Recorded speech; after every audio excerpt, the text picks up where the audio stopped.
Welcome to the Bible in Slow Intermediate English. Today's reading is Genesis chapter 30. When Rachel saw that she bore Jacob no children, Rachel envied her sister. She said to Jacob, "Give me children, or else I will die." Jacob's anger burned against Rachel, and he said, "Am I in God's place, who has withheld from you the fruit of the womb?" She said, "Behold, my maid Bilhah. Go in to her, that she may bear on my knees, and I also may obtain children by her." She gave him Bilhah her servant as wife, and Jacob went in to her. Bilhah conceived and bore Jacob a son. Rachel said, "God has judged me and has also heard my voice and has given me a son." Therefore she called his name Dan. Bilhah, Rachel's servant, conceived again and bore Jacob a second son. Rachel said, "I have wrestled with my sister with mighty wrestlings and have prevailed." She named him Naphtali. When Leah saw that she had finished bearing, she took Zilpah, her servant, and gave her to Jacob as a wife. Zilpah, Leah's servant, bore Jacob a son. Leah said, "How fortunate!" She named him Gad. Zilpah, Leah's servant, bore Jacob a second son. And Leah said, "Happy am I, for the daughters will call me happy." She named him Asher. Reuben went in the days of wheat harvest and found mandrakes in the field and brought them to his mother Leah. Then Rachel said to Leah, "Please give me some of your son's mandrakes." Leah said to her, "Is it a small matter that you have taken away my husband?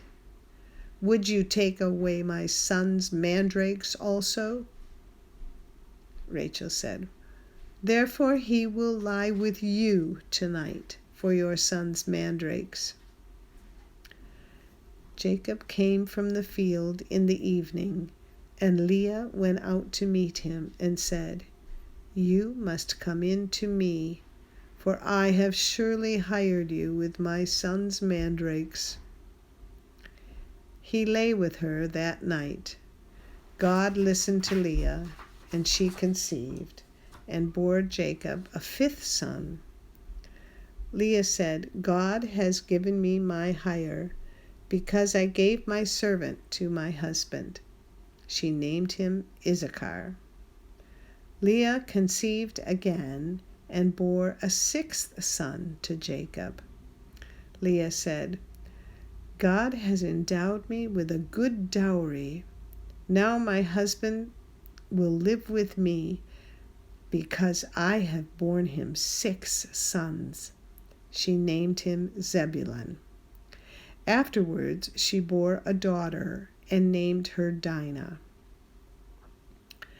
God remembered Rachel, and God listened to her and opened her womb. She conceived, bore a son, and said, "God has taken away my reproach." She named him Joseph, saying, "May Yahweh add another son to me." When Rachel had borne Joseph, Jacob said to Laban, "Send me away, that I may go to my own place and to my country.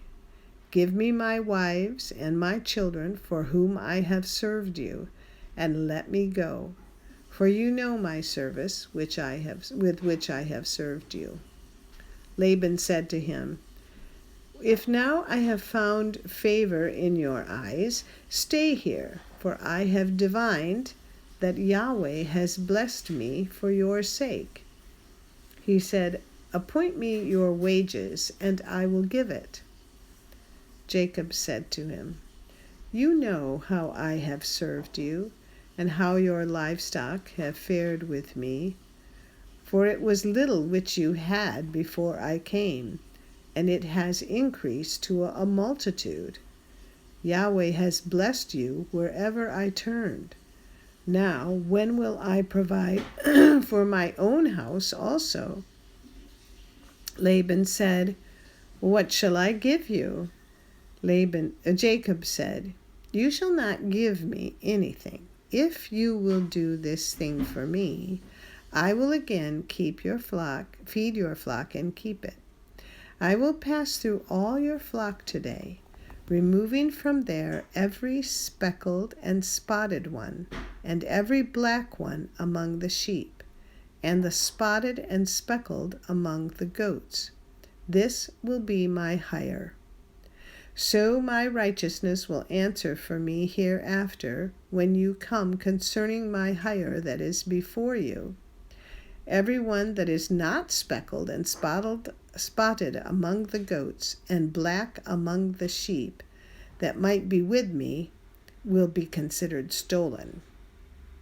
Laban said, "Behold, let it be according to your word." That day he removed the male goats that were streaked and spotted, and all the female goats that were speckled and spotted, every one that had white in it, and all the black ones among the sheep, and gave them into the hand of his sons. He set 3 days' journey between himself and Jacob fed the rest of Laban's flocks. Jacob took to himself rods of fresh poplar, almond, and plane tree, peeled white streaks in them, and made the white appear which was in the rods. He set the rods which he had peeled opposite the flocks in the watering troughs, where the flocks came to drink. They conceived when they came to drink. The flocks conceived before the rods, and the flocks produced streaked, speckled, and spotted. Jacob separated the lambs and set the faces of the flocks toward the streaked and all the black in Laban's flock. He put his own droves apart and didn't put them into Laban's flock. Whenever the stronger of the flock conceived, Jacob laid the rods in front of the eyes of the flock in the watering troughs, that they might conceive among the rods. But when the flock were feeble, he didn't put them in. So the feebler were Laban's, and the stronger Jacob's. The man increased exceedingly, and had large flocks, female servants and male servants, and camels and donkeys. This is the end of Genesis chapter 30. Come again to listen to Genesis chapter 31. Tap on See More in the description below for a link to our website and other links. And if you found this podcast helpful, please like us, subscribe, and let us know your birth country, the country you currently live in, and your primary language in the comments section below. Thank you for listening to the Bible in Slow Intermediate English. This is your reader, Janet Benish.